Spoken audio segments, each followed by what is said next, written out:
Hello viewers, welcome to my channel.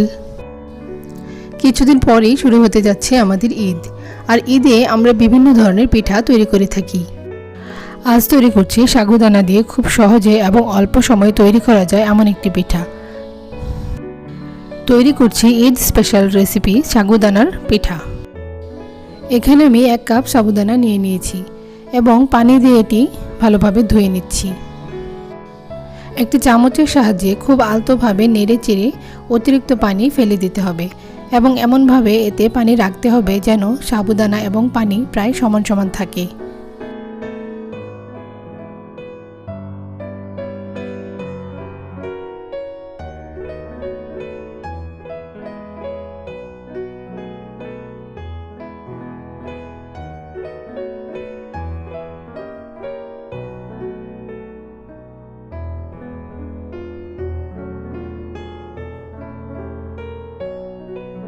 এবার এতে আরও সামান্য একটু পানি দিয়ে প্রায় 15 মিনিটের মতো ভিজিয়ে রাখতে হবে।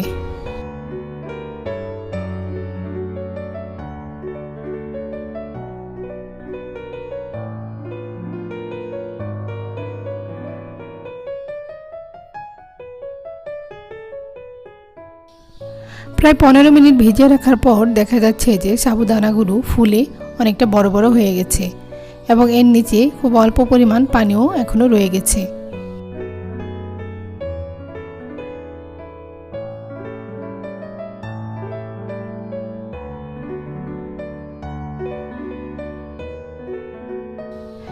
এবার আমি সাবুদানাগুলোকে দুটি ভাগে ভাগ করে নিচ্ছি এবং একটি ভাগে সামান্য ফুড কালার মিশিয়ে নিচ্ছি।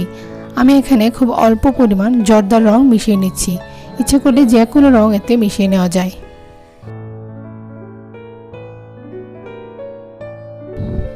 এখন আমি একটি বড় সাইজের কলাপাতা নিয়ে নিয়েছি এবং কলাপাতাটিকে এভাবে ছুরি দিয়ে দুই পাশ থেকে কেটে নিয়ে এটিকে ছোট ছোট টুকরো করে নিয়েছি।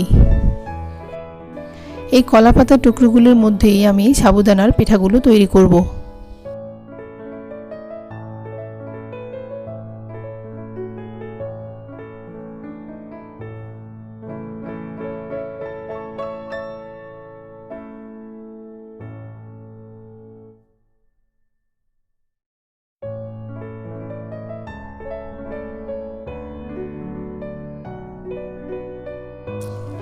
এবার একটি কলাপাতা বিছিয়ে একটি চামচের সাহায্যে অল্প অল্প করে সাবুদানা নিয়ে এভাবে গোল গোল করে পিঠাগুলো বানিয়ে নিতে হবে। সাবুদানার লেয়ার যতটা পাতলা হবে ততটাই পিঠা ভালো হবে এবং পিঠাগুলো ভাজার পর বেশি ফুলবে। তাই চেষ্টা করতে হবে সাবুদানার লেয়ারটা যেন পাতলা এবং খুব হালকা হয়।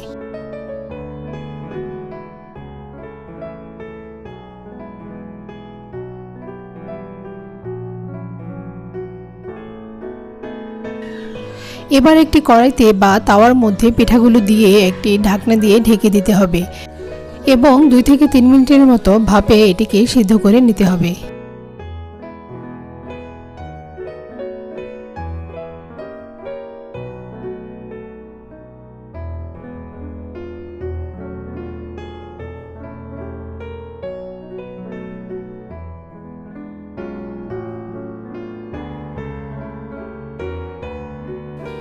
সিদ্ধ করার পর পিঠাগুলোকে কিছুক্ষণ রোদে দিয়ে পিঠা কিছুটা শক্ত হলে সেগুলোকে কলাপাতা থেকে ছাড়িয়ে নিতে হবে।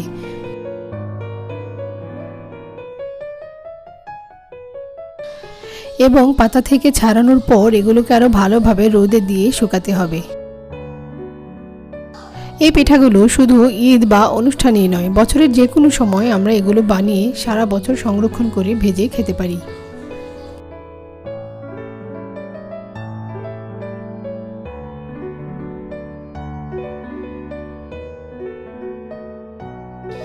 আমি পিঠাগুলোকে 2 দিন রোদে দেওয়ার পর খুব ভালোভাবে পিঠাগুলো শুকিয়ে গেছে।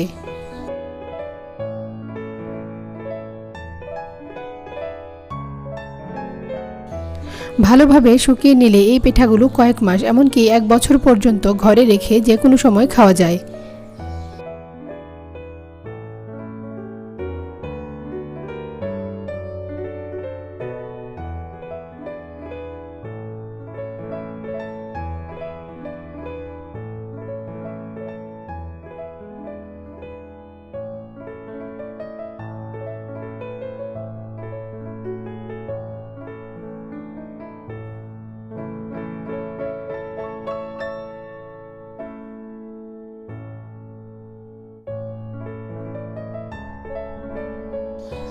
এবার আমি কয়েকটি পিঠা তেলে দিয়ে ভেজে দেখাচ্ছি। পিঠাগুলো ভাজার পর অনেক সুন্দর দেখাচ্ছে এবং ফুলে প্রায় দ্বিগুণ হয়ে গেছে।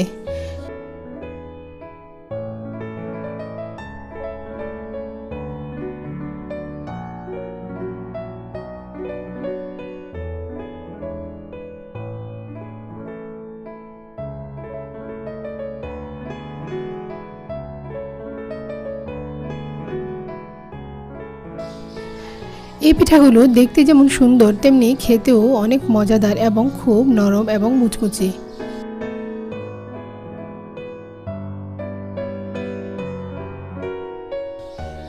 তৈরি করে ফেললাম খুব সহজে সাবুদানা দিয়ে খুব অল্প সময়ে সাবুদানার পিঠা।